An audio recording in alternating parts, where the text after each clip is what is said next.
Yes, in this particular class, we'll talk about transistor characteristics in common emitter configuration. Okay, previous class में हमने common base transistor characteristics जो हैं उनकी discussion किया था. Today will see how it behave in common emitter configuration. Okay, तो सबसे पहले तो आप सर्किट डायग्राम ही देखिए कि कॉमन एमीटर कॉन्फ़िगरेशन जो होता है उसमें क्या होता है.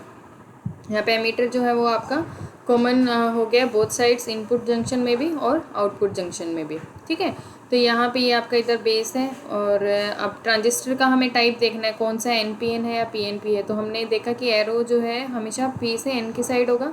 तो ये आपका E जो है ये क्या हो गया P, this is N and this is P. तो आपका ट्रांजिस्टर क्या हो गया PNP ट्रांजिस्टर. ठीक है, अब PNP ट्रांजिस्टर है तो इसको हमें यहाँ पे ये फॉरवर्ड बायसिंग रखनी है. तो ये इधर ये N साइड है तो इसको हमें बैटरी के नेगेटिव टर्मिनल से कनेक्ट करना है. ठीक है, P साइड को हम पॉजिटिव टर्मिनल से कनेक्ट करेंगे तो ये हमारा इनपुट जंक्शन फॉरवर्ड बायस हो जाएगा. इधर इसको रिवर्स बायस रखना है तो यहाँ पे पॉजिटिव साइड जो है बैटरी के नेगेटिव टर्मिनल से कनेक्ट होगा.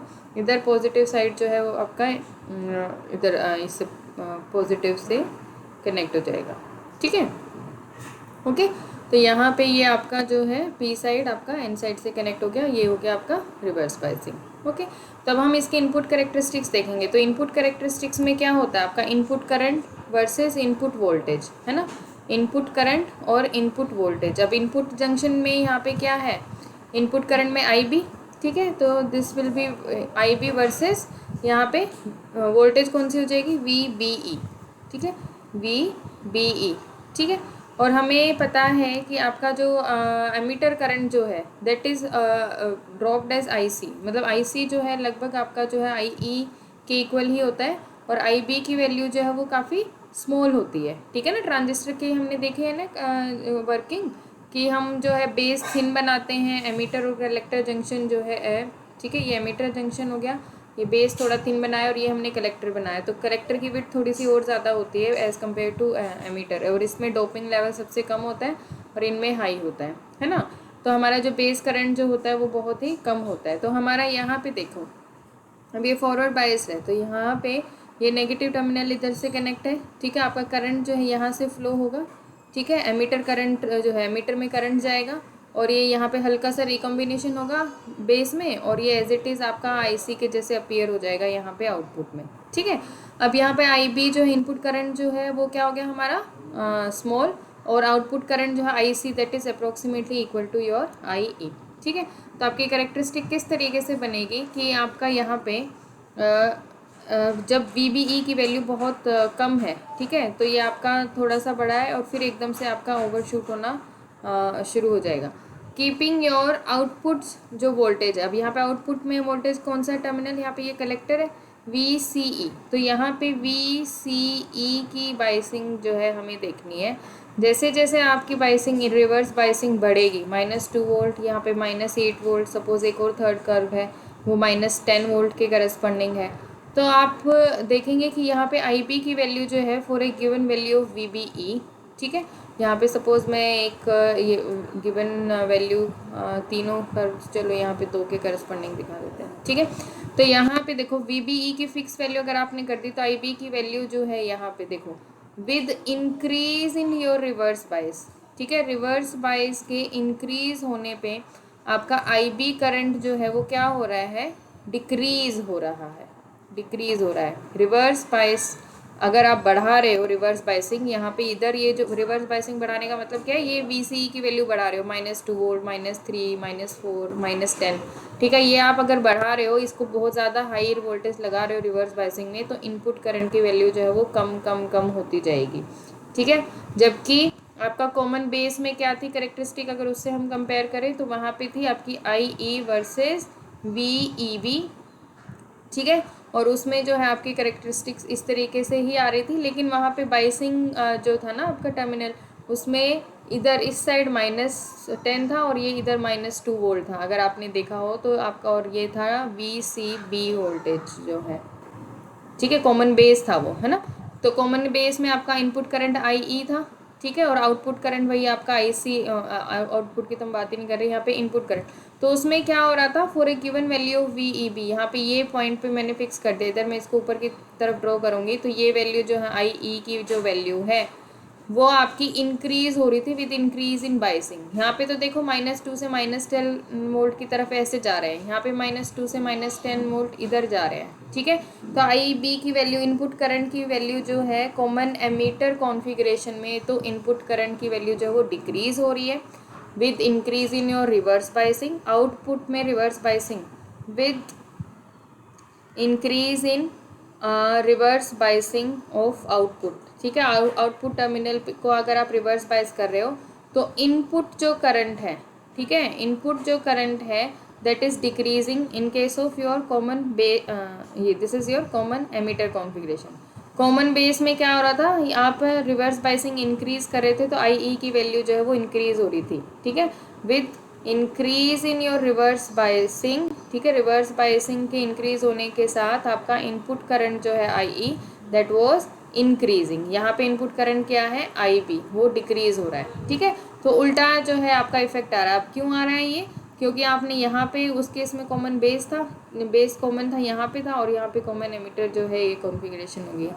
तो इस तरीके से आपका कॉन्फ़िगरेशन चेंज होने पे आपका जो है करंट का वैल्यू जो है वो चेंज हो रहा है, ठीक है। अब यहाँ पे आपने नोटिस करो, यहाँ पे देखो कॉमन एमीटर के केस में इनपुट में माइक्रो एमीटर लगा हुआ है और आउटपुट में मिली एमीटर लगा हुआ है। कॉमन बेस के केस में दोनों ही मिली एमीटर थे, ठीक है। तो अभी हम और इसको डिटेल में डिस्कस करेंगे, इस पर मैं आऊँगी रेंज पे भी, ठीक है। तो उससे पहले हम आउटपुट कैरेक्टरिस्टिक्स देख लेते हैं। आउटपुट कैरेक्टरिस्टिक्स में क्या आएगा, आई सी आपका आउटपुट करंट है, कलेक्टर से हम आउटपुट ले रहे हैं, और वी सी आपका आउटपुट वोल्टेज है for different values of your input current. Input current क्या है इस कॉन्फ़िगरेशन में, आई बी। कॉमन एमीटर के केस में आई बी जो है बेस करंट जो है वो आपका इनपुट करंट है। तो वहाँ प्रीवियस केस में तो क्या आ रहा था, आपका आई सी आउटपुट वोल्टेज थी, वी ई सी आपका आउटपुट वोल्टेज था, और आई ई के इक्वल ही ऑलमोस्ट आपको जो है आउटपुट करंट मिल रहा था। आई ई की वैल्यू अगर आपने 5 मिली एम्पियर ली हुई थी, ठीक है, ये आई ई की वैल्यू 10 मिली एम्पियर, तो अप्रोक्सीमेटली यहाँ पे ये आई सी की वैल्यू जो है दैट इज़ आल्सो ये 5 और 10 मिली एम्पियर का ही स्केल था। इस केस में देखो यहाँ पे ये आई बी तो 40 माइक्रो एम्पियर है, ये 80 माइक्रो एम्पियर है, और आपका करंट जो है इस तरीके से बढ़ रहा है, ठीक है। तो इनिशियली जब आपकी वैल्यू जो है वी सी ई की वैल्यू बहुत कम है, 0 से 0.5 वोल्ट के अराउंड है, तो आपका ये लीनियरली 0.5 बल्कि यहीं पे सोच लो, ये लीनियरली आपका इंक्रीज़ हो रहा है, मीन्स वी सी ई बढ़ रही है तो आपका करंट जो है बढ़ रहा है। उसके बाद क्या हो जाएगा, आपका ये करंट जो है वो कम बढ़ेगा, मतलब इतना लीनियरली नहीं बढ़ेगा।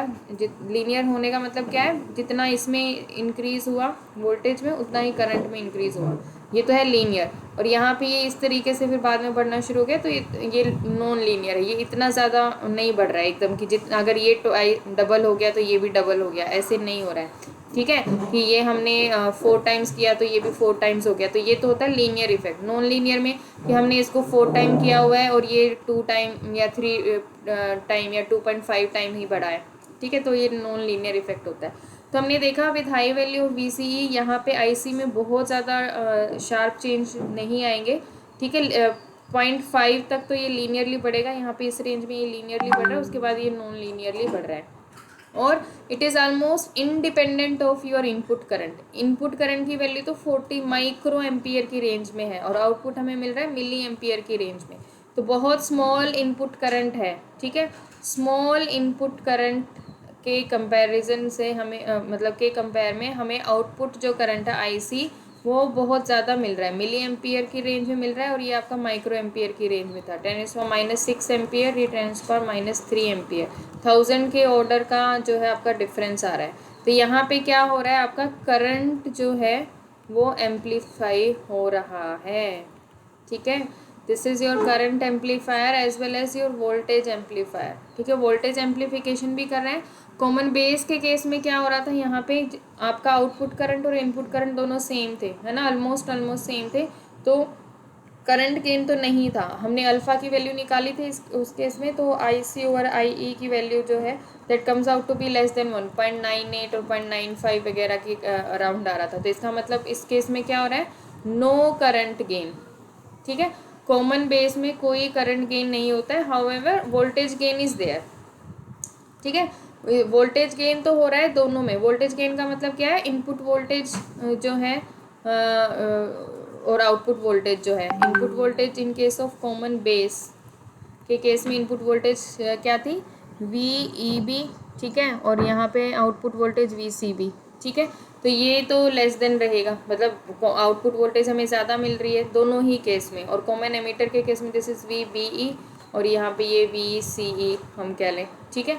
तो वी सी ई मतलब आउटपुट वोल्टेज दोनों केस में ज़्यादा मिलेगी। तो वोल्टेज गेन तो हमें कॉमन बेस और कॉमन एमीटर दोनों केस में मिल रहा है। करंट एम्पलीफिकेशन जो है हमें सिर्फ कॉमन एमीटर कॉन्फ़िगरेशन में मिल रहा है, कॉमन बेस में नहीं मिल रहा है, ठीक है। तो यहाँ पे आप देखेंगे कि दिस कॉमन एमीटर कॉन्फ़िगरेशन जो है करंट गेन भी हमें दे रहा है, ठीक है। गेन जो है आपका वो करंट का भी गेन दे रहा है और वोल्टेज का भी दे रहा है। तो ओवरऑल जो है आपका पावर गेन भी देगा ये, ठीक है। तो it can be use as a power gainer, मतलब अगर हमें कहीं पे पावर गेन करना है तो हम कॉमन एमीटर कॉन्फ़िगरेशन लगाएंगे, ठीक है। अब हम इसके पैरामीटर्स की बात करें। कॉमन एमीटर के केस में इनपुट रेजिस्टेंस अगर हम देखें, ठीक है, तो इनपुट रेजिस्टेंस क्या होगा, आपकी जो करेक्टरिस्टिक्स थी इनपुट करेक्टरिस्टिक्स, ठीक है, ये आपकी ये इनपुट करेक्टरिस्टिक्स थी। तो इसमें हम देखेंगे वेरिएशन इन, यहाँ पे इनपुट वोल्टेज जो है उसमें वेरिएशन देखेंगे वीबीई में विद रिस्पेक्ट टू दिस, कितना आपका इनपुट करंट जो है वेरी किया, ठीक है। ये दोनों पॉइंट का डिफरेंस निकालेंगे और ये दोनों पॉइंट का डिफरेंस निकालेंगे, इन दोनों को डिवाइड कर देंगे, ठीक है। तो ये आपका इनपुट रेजिस्टेंस हो जाएगा del V B E upon del I B, keeping your output जो वोल्टेज है वी सी ई कॉन्स्टेंट, ठीक है। तो आई बी में अच्छा खासा इसमें वेरिएशन आता है यहाँ पे, ठीक है। तो वी बी ई जो है वोल्टेज गेन जो है इसमें वो भी ठीक है। तो यहाँ पे मॉडरेट सी रेंज में जो है आपका इनपुट रेजिस्टेंस जो है आ जाता है, ठीक है, 1 किलो ओम के केस में, ठीक है। तो यहाँ पे ये जो रेजिस्टेंस है कॉमन एमीटर के केस में that is more than as compare to the R I value in common base, ठीक है। तो यहाँ पे कॉमन एमीटर के केस में जो है आपका आई बी की वैल्यू जो है, इनपुट करंट की वैल्यू तो हमारी माइक्रो एम्पियर की रेंज में ही है ना, और उस केस में मिली एम्पियर की रेंज में था, ठीक है। और ये वी बी ई और वी ई बी लगभग हम सेम वोल्ट के केस में लेते हैं, 2 वोल्ट 3 वोल्ट दोनों केसेस में। तो यहाँ पे इस केस में आर आई की वैल्यू जो है थोड़ी सी ज़्यादा होगी, ठीक है। वहाँ पे कॉमन बेस के केस में ओम्स की रेंज में आएगा 2 ओम 10 ओम इस तरीके से, और इसमें किलो ओम की रेंज में आ जाएगा, ठीक है, क्योंकि वही 10⁻³ का ऑर्डर का डिफरेंस आएगा। नहीं, माइक्रो एम्पियर में है आई बी, उस केस में आई ई जो है वो आपका मिली एम्पियर की रेंज में था, तो अकॉर्डिंगली रेजिस्टेंस भी 3 टाइम्स जो है आपका बढ़ जाएगा। तो इन केस ऑफ कॉमन एमीटर आपका इनपुट रेजिस्टेंस जो है कंपैरेटिवली हायर है, ठीक है। आउटपुट रेजिस्टेंस की अगर हम बात करें तो आउटपुट रेजिस्टेंस वही हम ये कॉन्फ़िगरेशन आउटपुट कॉन्फ़िगरेशन से देखेंगे कि इसमें आईसी की वैल्यू में कितना चेंज आ रहा है for a given value of VC. तो इसके करस्पॉन्डिंग यहाँ पे हम ये निकालेंगे वैल्यू। तो यहाँ पे for a given value of I B एक कर्व पे निकालेंगे, ऐसा नहीं है कि एक इसकी वैल्यू ले ली और एक इसकी ले ली। एक given value of I B पे हम आउटपुट वोल्टेज के वेरिएशन के कंपैरिजन में इनपुट आउटपुट जो करंट आईसी में कितना वेरिएशन आ रहा है, तो कंपैरेटिवली स्मॉलर है। वोल्टेज के कंपैरिजन में करंट में वेरिएशन तो कम है, मतलब ये नॉन लीनियर रीजन है।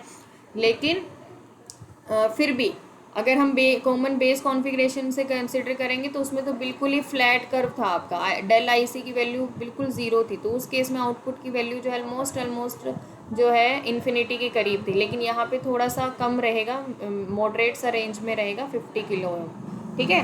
तो इस केस में जो है आपका यहाँ पे आउटपुट रेजिस्टेंस जो है वो 50 किलो ओम। तो अगर हम कॉमन बेस और कॉमन एमीटर कॉन्फ़िगरेशन का कंपेयर करें आर आई और आर नोट, तो कॉमन बेस के केस में इनपुट रेजिस्टेंस ओम की रेंज में, output resistance infinity very high, very very high, ठीक है। और यहाँ पे इनपुट रेजिस्टेंस किलो ओम की रेंज में, और ये भी आपका किलो ओम के रेंज में आ जाएगा, ठीक है। तो ये आपका मॉडरेट सी रेंज में आ जाता है कॉमन एमीटर के केस में, ठीक है। अब हम बात करें करंट गेन की, ठीक है। तो प्रीवियस केस में हमने अल्फ़ा से डिनोट किया था। तो अल्फ़ा तो क्या था आपका, आउटपुट करंट आईसी था, इनपुट करंट क्या था आईई, ठीक है, कॉमन बेस था, कॉमन बेस के केस में। कॉमन एमीटर के केस में क्या हो जाएगा, आईसी तो वही आपका आउटपुट करंट है, इनपुट करंट क्या है इस केस में, आईबी, बेस से आपका इनपुट आ रहा है, इसको हम डिनोट करेंगे बीटा से। डीसी गेन है तो आपकी इंस्टेंटेनियस वैल्यू की किसी इंस्टेंट ऑफ टाइम पे आईसी की वैल्यू कितनी, आईबी की वैल्यू कितनी है, keeping your output voltage constant. ठीक है, तो यहाँ पे हमने देखा आईसी की वैल्यू तो बहुत ज़्यादा होती है, लगभग वही अप्रोक्सीमेटली आईई की इक्वल ही होती है, लेकिन आईबी की वैल्यू जो है वो बहुत स्मॉल होती है। ठीक है, तो इस केस में आईसी और आईबी का रेशियो जो है beta, that will be much much greater than 1।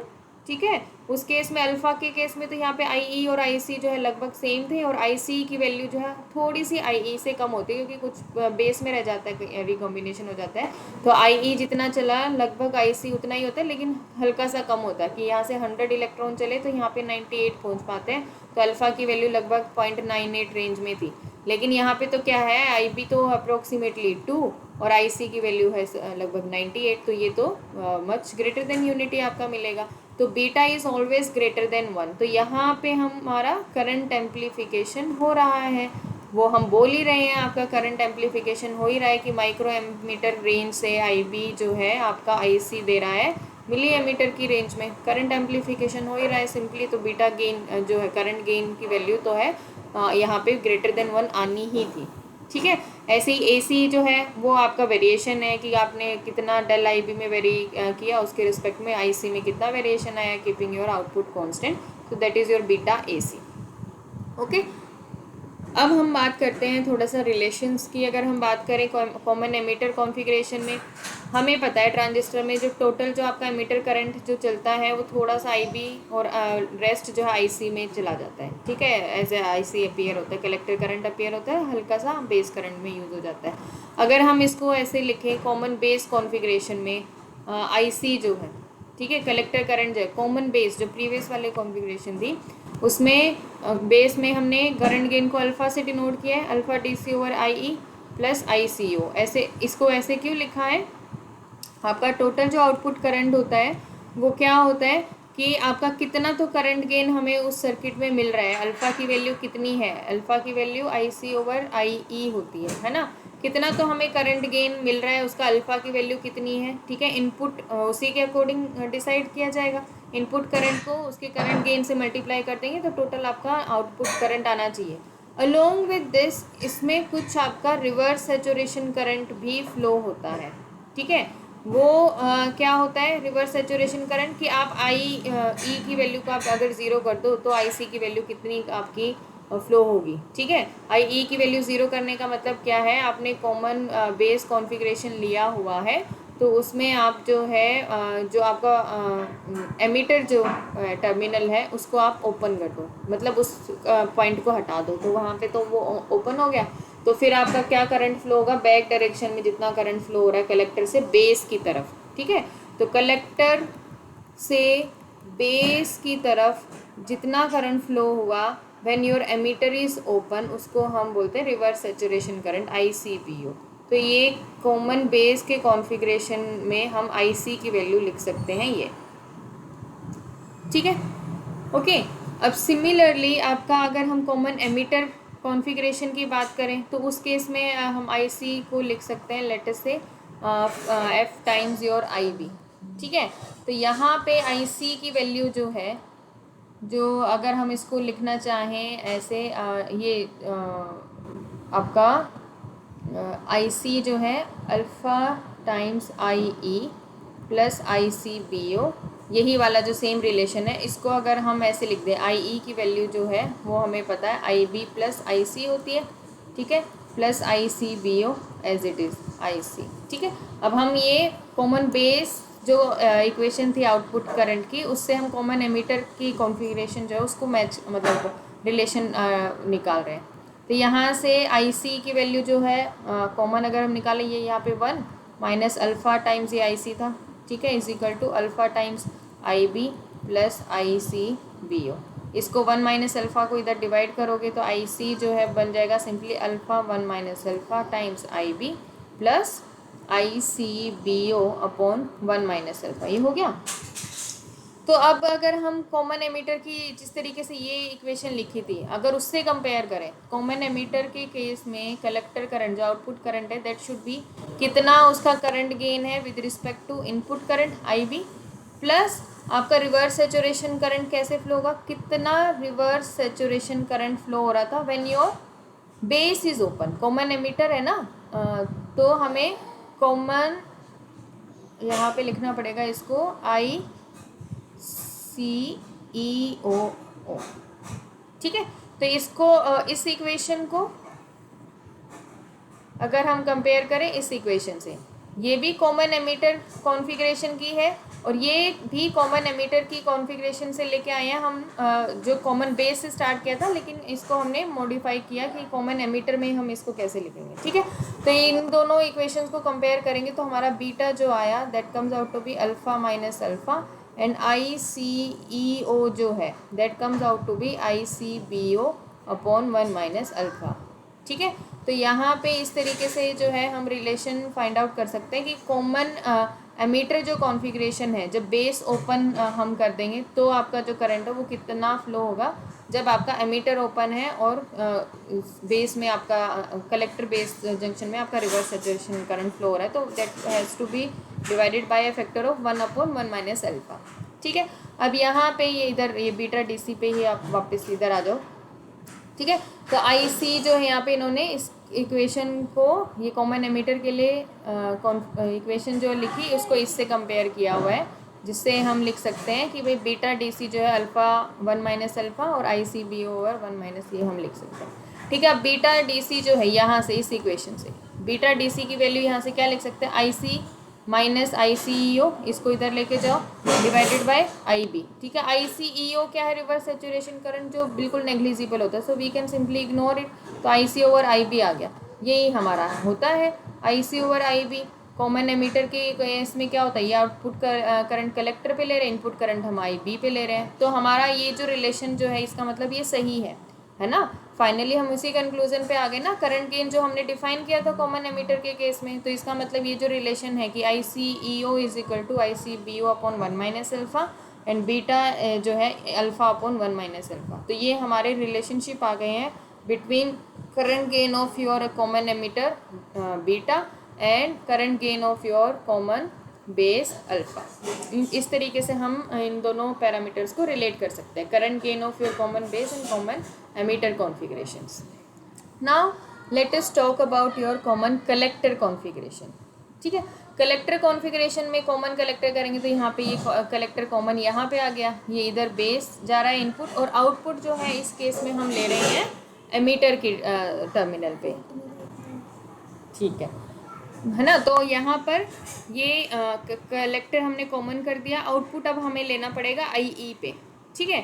तो हमने लोड रेजिस्टेंस जो है यहाँ पे कनेक्ट कर दिया, लोड रेजिस्टेंस पे ही तो आउटपुट लेते हैं, तो हमने एमीटर और कलेक्टर के बीच में लोड रेजिस्टेंस कनेक्ट कर दिया, इनपुट आपका बेस करंट से जो है आपका जा रहा है। अब यहाँ पे ये ट्रांजिस्टर का कौन सा टाइप होगा, P से N जो है यहाँ पे PNN, तो ये कौन सी कॉन्फ़िगरेशन हो गई आपकी NPN, कौन सा ट्रांजिस्टर हो गया NPN और कॉन्फ़िगरेशन है आपकी कॉमन कलेक्टर।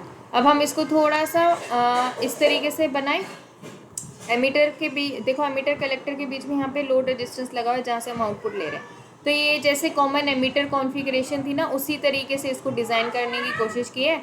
बस क्या किया था कॉमन एमीटर में, तो यहाँ पे ये डायरेक्ट अर्थ कर रखा था हमने, ठीक है, ग्राउंड से कनेक्ट किया हुआ था और रेजिस्टेंस लोड रेजिस्टेंस कलेक्टर के बीच में लगाया हुआ था यहाँ पे, ठीक है। ये इधर लोड रेजिस्टेंस लगा के हम यहाँ आउटपुट ले रहे थे। अब हमने क्या किया, एमीटर के अक्रॉस लोड रेजिस्टेंस लगा दिया, यहाँ पे एमीटर के अक्रॉस लोड रेजिस्टेंस लगा दिया और आउटपुट हम लोड रेजिस्टेंस के अक्रॉस लगा रहे हैं, और कलेक्टर यहाँ पे ये ग्राउंड था, तो देखो यहाँ पे ये कलेक्टर जो है हमने इधर ये ग्राउंड से कनेक्ट किया हुआ है, तो this is common collector configuration. बस इसको समझने के लिए इन्होंने थोड़ा सा इसको रीडिज़ाइन कर दिया है कि हम इस सर्किट को ऐसे भी देख सकते हैं। तो जब हम ऐसे देख रहे हैं तो आप देखो यहाँ पर, यहाँ पे इनपुट और आउटपुट बाइसिंग के लिए इधर इन्होंने ये लगा दिए, ठीक है। ये इधर इसको ये आपका कौन सा था NPN,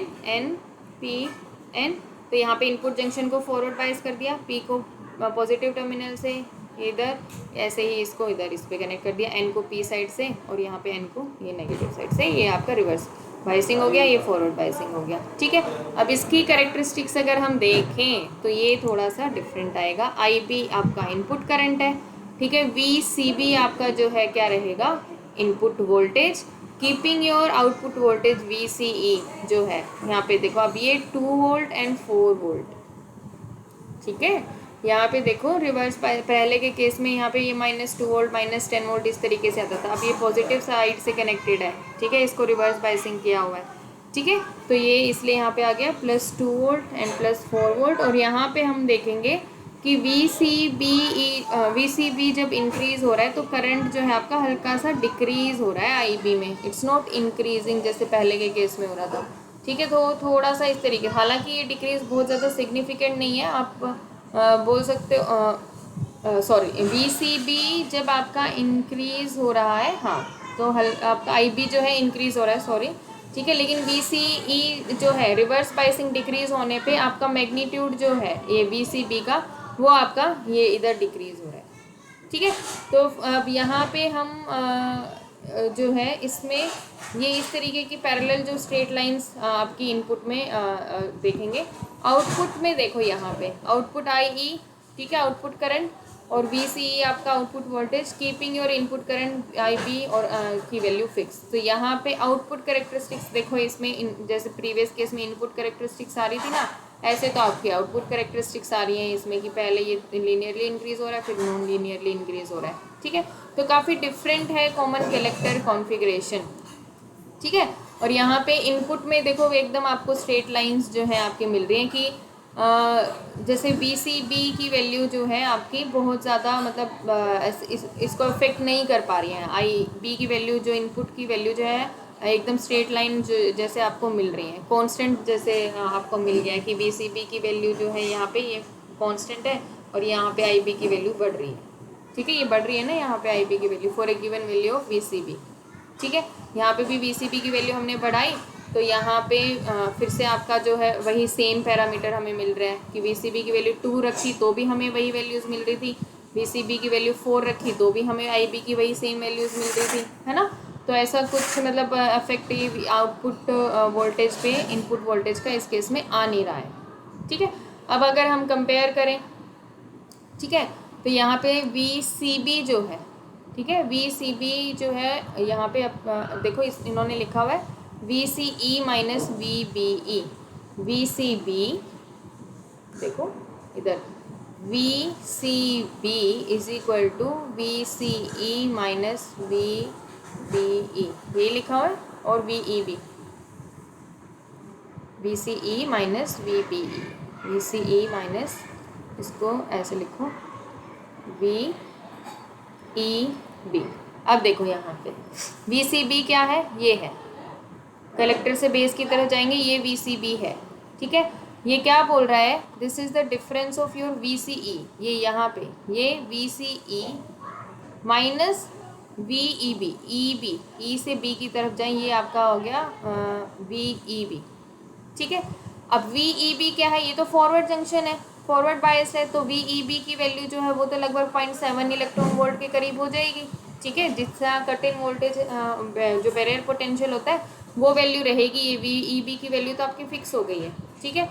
तो हम वी सी बी की वैल्यू जो है कलेक्टर और बेस के बीच में जो ड्रॉप हो रहा है दैट इज़ बेसिकली आपका वी सी ई जो है उसके बीच में कितना ड्रॉप हो रहा है, ठीक है, उसके ऊपर डिपेंड करेगा, ठीक है। वी सी ई की वैल्यू अगर सपोज हमने यहाँ पे लगा दी 2 वोल्ट, ठीक है, और वी बी ई की वैल्यू आपकी हो गई 0.7 वोल्ट सपोज, तो यहाँ पे ये लगभग आ जाएगा 1.3 वोल्ट वी सी बी की वैल्यू, कलेक्टर बेस जो जंक्शन है वहाँ पे। आउटपुट तो हम यहाँ पे ये ले रहे हैं, ठीक है।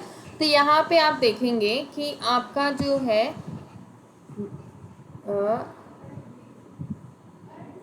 यहाँ पे ये मैंने सेम एग्जांपल लिया हुआ था कि वी सी बी जो है, ठीक है, V C E minus V B, कि ये जो वैल्यू है for a given value of V C E, ठीक है, अगर हम वी सी ई की वैल्यू फिक्स कर दें, वी बी ई की वैल्यू भी फिक्स है, तो हमारी जो है वी बी ई जो है that will decrease due to this I B will decrease, ठीक है। जो मैंने अभी बोला था ना इनपुट करेक्टरिस्टिक्स में, यहाँ पे अगर आपकी वी सी ई आपने फिक्स कर दी, यहाँ पे ये वैल्यू फिक्स कर दी, ठीक है, तो अगर आप वी सी बी को डिक्रीज करोगे तो दिस हैज़ टू डिक्रीज ना, ये डिफरेंस तो नेगेटिव है।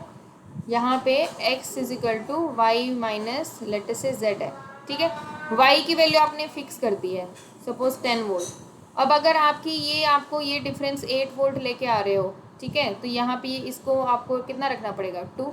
अब इसको अगर आप फर्दर डिक्रीज करो, इसको 6 लेके आ रहे हो, तो ये 10 माइनस 4 करना पड़ेगा, ठीक है। तो अकॉर्डिंगली आपका जो है, अगर आप इसको इस डिफरेंस को डिक्रीज करने की कोशिश करोगे तो ये आपका वी बी ई जो है वी सी, एक second, if V C for a given V C E को फिक्स किया, तो अगर आप वी सी बी, हाँ इंक्रीज, ठीक है, अगर आप वी सी बी इंक्रीज करोगे तो वी बी ई आपका डिक्रीज होगा, यस, ठीक है। यहाँ पे ये पहले 6 था, ये आपने 4 रखना पड़ा आपको। अगर आपने इसको इंक्रीज किया तो इसको आपको 2 रखना पड़ेगा, ठीक है, ये क्योंकि ये तो फिक्स हो गया है आपका, ओके। तो आपको वी सी ई अगर आपने फिक्स रख दिया है तो वी सी बी और वी बी ई का जो है अपोजिट रिलेशन है, इन्वर्सली प्रोपोर्शनल है एक दूसरे के। वी बी ई इंक्रीज होगा तो वी सी बी डिक्रीज होगा एंड वाइस वर्सा। तो यही चीज़ अगर हम यहाँ पे देखें इधर इसमें, for a given value of V C E, है ना, वी सी ई की वैल्यू फिक्स कर दी। यहाँ पे देखो वी सी ई की वैल्यू जो है ये इस कर्व पे वी सी ई की वैल्यू फिक्स हो गई है। तो वी सी बी अगर आप इंक्रीज कर रहे हो तो वी आई बी की वैल्यू जो हल्की सी डिक्रीज होगी। देखो ये स्लांट ऐसे नेगेटिव हल्का सा आ रहा है ना, मतलब मैंने थोड़ा ज़्यादा दिखा दिया पर हल्का सा है, तो ये थोड़ा सा डिक्रीज मतलब साइड हो रहा है। आई बी की वैल्यू जो है आपकी डिक्रीज होगी, क्योंकि वी सी ई के साथ आपकी वी सी बी की वैल्यू जो है वो डिक्रीज हो जाएगी फॉर अ फिक्स वैल्यू, ठीक है। तो इस तरीके से आप इसको समझेंगे, ओके। अब हम इनका कंपैरिजन करें तीनों का, तो कॉमन बेस में हमने देखा, हम यहाँ पे लिख लेते हैं करंट गेन, गेन की अगर हम बात करें, ठीक है, करंट गेन, वोल्टेज गेन, ठीक है, और इनपुट आउटपुट रेजिस्टेंस को तो हमने कर ही लिया था। तो करंट गेन जो है कॉमन बेस के कॉन्फ़िगरेशन में, common base, common ammeter and common collector, current gain तो नहीं था इस केस में, वोल्टेज गेन था, ठीक है। इस केस में दोनों है, करंट गेन भी है वोल्टेज गेन भी है, तो इस वजह से आपका पावर गेन भी जो है वो रहेगा। इस केस में मतलब नहीं रहेगा। कॉमन कलेक्टर के केस में तो क्या है आपका जो है गेन की कोई बात ही मतलब हमने एज सच नहीं की है, अभी हम बात करेंगे। तो इस कॉमन कलेक्टर कॉन्फ़िगरेशन में क्या होता है कि मतलब थोड़ा आपका जो करंट गेन है वो हाई होता है, लेकिन वोल्टेज गेन जो है वो बहुत ज़्यादा हाई नहीं होता है, ठीक है। तो आपका पावर गेन जो है वो मॉडरेट सा रहता है, ओके। तो ये कॉमन बेस और कॉमन कलेक्टर तो बिल्कुल ही अपोजिट हो गए। इसमें करंट गेन नहीं है, वोल्टेज गेन है, इसमें करंट गेन है, वोल्टेज गेन नहीं है, और इसमें दोनों चीज़ें हैं, ठीक है। तो हम मैक्सिमम टाइम जो है कॉमन एमीटर कॉन्फ़िगरेशन यूज़ करते हैं। अब इन दोनों को, कॉमन बेस को और कॉमन कलेक्टर को कब यूज़ करना है। कॉमन बेस के केस में हमने देखा कि आपका जो इनपुट रेजिस्टेंस है आर आई की वैल्यू जो है कॉमन बेस में सबसे कम होती है, लोवेस्ट होती है, ठीक है। इस केस में कॉमन एमीटर के केस में मॉडरेट होती है, ठीक है, और कॉमन कलेक्टर के केस में हाईएस्ट होता है, ठीक है। अभी इसकी हम बात करेंगे आर आई की वैल्यू, ठीक है। और यहाँ पे आउटपुट रेजिस्टेंस जो है ये काफ़ी हाई होता है, बहुत ज़्यादा हाई। इसमें मॉडरेट जो हमने 50 किलो ओम और किलो उसकी बात की थी ना, और यहाँ पे ये थोड़ा सा लो होता है, ठीक है। इसमें आउटपुट रेजिस्टेंस जो है आपका लो रहेगा, ठीक है। तो यहाँ पे तो देखो, यहाँ पे तो रेजिस्टेंस जो है इनपुट से आउटपुट की तरफ जब आप जा रहे हैं तो आपका बढ़ रहा है, यहाँ पे इनपुट से आउटपुट की तरफ आप जा रहे हैं तो रेजिस्टेंस जो है आपका घट रहा है, ठीक है। तो ये दोनों ही कॉन्फ़िगरेशन जो है इम्पीडेंस मैचिंग के लिए होती हैं। इम्पीडेंस का मतलब रेजिस्टेंस, इम्पीडेंस मैच कराना है, मीन्स हमें सपोज 2 सर्किट ज्वाइन कराने हैं, ठीक है, 2 डिवाइस हमें ज्वाइन कराने हैं, ठीक है। ये आगे आगे हम ये एम्पलीफिकेशन और ये ऑसिलेशन वगैरह करेंगे ना, उसमें होएगा। तो ये 2 डिवाइस हमें कराने, एक का तो रेजिस्टेंस जो है बहुत कम है और एक का ज़्यादा है, ठीक है। तो हम बीच में क्या कॉन्फ़िगरेशन लगा देंगे, कॉमन बेस। ये क्या है, इनपुट रेजिस्टेंस लो से हाई की तरफ जो है आपकी बीच में सेटिंग करा देगा, क्योंकि ये ट्रांसफ़र ऑफ रेजिस्टेंस करा देगा। इसमें इनपुट रेजिस्टेंस लो होता है, आउटपुट रेजिस्टेंस हाई होता है। तो हमें जो कुछ ऐसा चाहिए कि हमें आउटपुट में तो हाई रेजिस्टेंस चाहिए, इनपुट में लो रेजिस्टेंस चाहिए, तो बीच में हम ये कॉमन बेस कॉन्फ़िगरेशन यूज़ कर लेंगे। तो इनपुट रेजिस्टेंस से आउटपुट रेजिस्टेंस को ये लो से हाई पे ले जाएगा, ठीक है, या दो डिवाइस हैं उनको अगर हमें ज्वाइन कराना है लेकिन बहुत ज़्यादा उनके उसमें डिफरेंस आ गया रेजिस्टेंस में, डायरेक्ट हम ज्वाइन नहीं करा सकते हैं।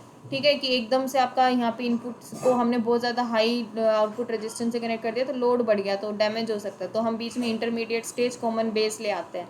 ये क्या करेगा, ट्रांसफर ऑफ रेजिस्टेंस करेगा, इनपुट लो इनपुट को हाई इनपुट से हाई आउटपुट रेजिस्टेंस से ज्वाइन करा देगा बीच में विदाउट लॉस ऑफ डैमेज। ठीक है, और कॉमन कलेक्टर केस में अपोजिट, यहाँ पे इम्पिडेंस अगर सपोज बहुत ज़्यादा है, हाई है, ठीक है, और आउटपुट में हमारा जो है रेजिस्टेंस हो जाता है काफ़ी कम, तो ये इस तरीके की डिवाइस की मैचिंग अगर हमें करानी है तो हम बीच में लगा लेंगे कॉमन कलेक्टर। और अगर हमारा कोई इम्पिडेंस मैचिंग में वगैरह हमारा कोई रोल नहीं है, हमें सिर्फ गेन लेना है, पावर गेन बहुत ज़्यादा करना है, एम्पलीफिकेशन करना है, तो हम लेते हैं हमेशा कॉमन एमीटर कॉन्फ़िगरेशन जिसमें दोनों चीज़ें मॉडरेट होती हैं। ठीक है, अच्छा, कॉमन एमीटर में जो है हमेशा इनपुट और आउटपुट जो है कॉम्प्लीमेंट्री होते हैं। अगर इनपुट आपने ये दी है तो कॉमन एमीटर के केस में आपकी एम्पलीफिकेशन होके इस तरीके से आएगा, पाई का फेज डिफरेंस आ जाएगा कॉमन एमीटर के केस में। ठीक है, लेकिन कॉमन बेस के केस में क्या रहेगा, दोनों जो है सेम आएंगे।